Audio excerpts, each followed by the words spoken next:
មេចាប់ដើមស្រទុំយកជ្រៅណាស់ទៅហើយចិត្តមិនស្ងប់ឡើយនឹកដល់រឿងរ៉ាវចាឆាធ្លាប់មានរូបអូននៅក្បែរកាយគៀកគិតណា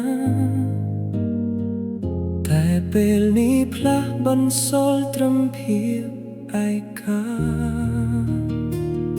ស្នាមញញឹមដែលអូនធ្លាប់ដល់ឲ្យរូបប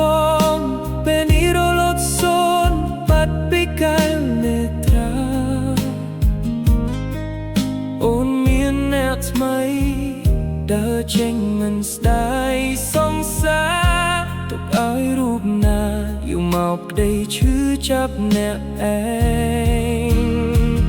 ហេតុអ្វីស្រឡាញ់ខ្លាំងបែរជាត្រូវឈឺចាប់ខ្លាំង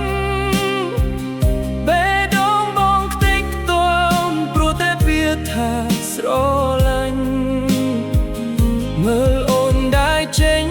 ទាំងដីអស់សង្ឃឹមលាក់ទឹកភ្នែកក្នុងស្នាមញញឹមជួនពរអូននឹងគេឈឺចាប់ពេកហើយស្នេហាដែលធ្លាប់អែមលើហើយ